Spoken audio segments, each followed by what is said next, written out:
No Apologies, Why Civilization Depends on the Strength of Men.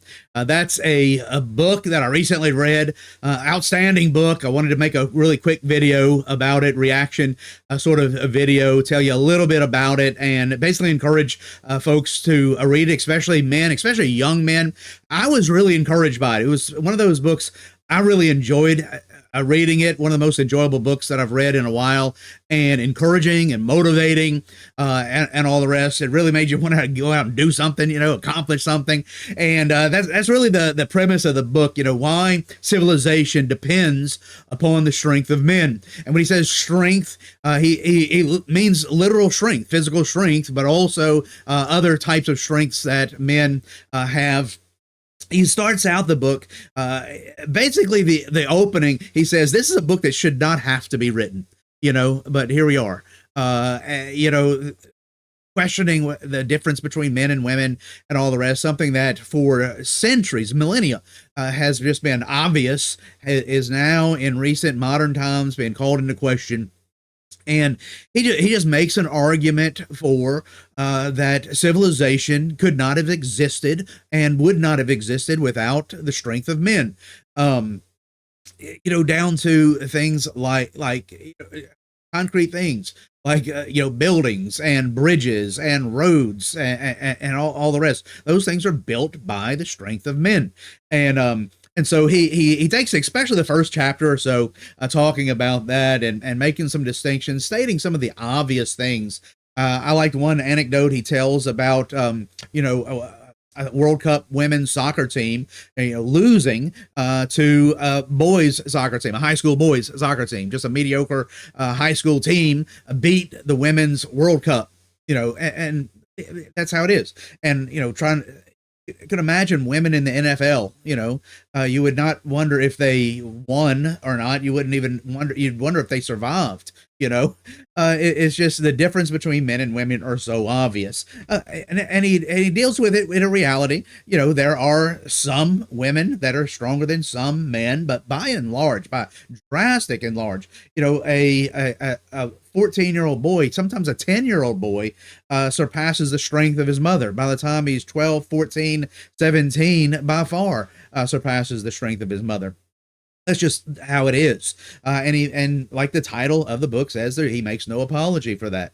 But then he also goes deeper, of course. He doesn't just stay with that surface, which the surface is important. I think that young men need to hear this today. And especially guys that are my age, and maybe even older, just cannot comprehend the world that the young men have been raised in, in the last 25 years. And so books like this are very important, I think, to encourage young men, especially young Christian men, but really any men. The book does come, I'll go ahead and mention, it does come from a Christian worldview, even though there's not a lot of scripture in it. It's not a book of theology or anything like that. And so he doesn't have a lot of scripture in it. He's Roman Catholic, and so he's basing it on a more of a natural law argument, which is fine. And so it's very helpful. One of the things that I thought was very interesting in the book, he also deals with how men are on a mission and wanting to accomplish things greater than themselves, and that inner drive to do that. And it really, what was I going to say? Basically, real men have a desire to sacrifice themselves for the good of others. To do something that would benefit others, even if it costs them, even if they suffer. And he uses all sorts of literary quotations and historical events, like, the first settlers coming to America, the building of the ancient Roman aqueducts. When he was talking about the Roman aqueducts, I've never been to Rome, but I have been to New York City and the subways, and some very similar types of things. If you've never been to the Subway Museum in New York City and see what those men did 100 years ago to build that massive transportation infrastructure there, sacrificing their health, sacrificing their lives, many of them, for the good of their community, for the good of civilization. And this is not an anti-woman book by any stretch of the imagination. He he mentions that a few times to make sure that no one thinks that, because see, real men and recognizing the strength of men allows women to be women, men to be men, and women to be women. And I like one of the quotes, and I don't have the exact quote, but he says, "Look, if it wasn't for women, men wouldn't want to build civilization. There would be no need to, there would be no desire to. Men are doing that for women." And so making those distinctions there and explaining how it works, teamwork and armies, from football teams to armies. One of the things that he talked about was the difference between men and women.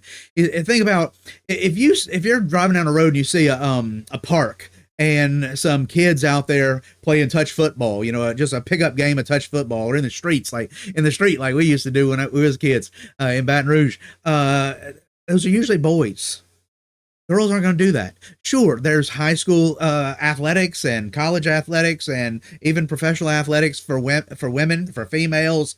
But if you just go out to the park, it's not going to be girls doing a pickup game. It's boys, and that's just how God has wired us, how God has wired men, and we should celebrate that and rejoice in that and recognize that and foster that in the next generation, and not push boys down when they are trying to exhibit their masculinity. Rightly channeled, of course.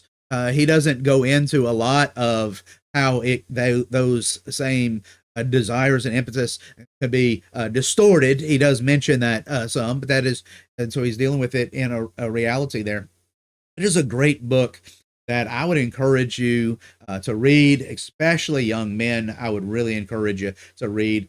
And like I said, I'm just shooting from the hip here, just off the top of my head. I actually read the book several weeks ago and wanted to make a YouTube video, and then had shoulder surgery. And so I've been down and just now getting around to it. But I wanted to go ahead and do it today, get it out there, and encourage the 3 or 4 people that watch these YouTube videos to get off of YouTube and go read a book. And a great one would be this book called No Apologies: Why Civilization Depends on the Strength of Men.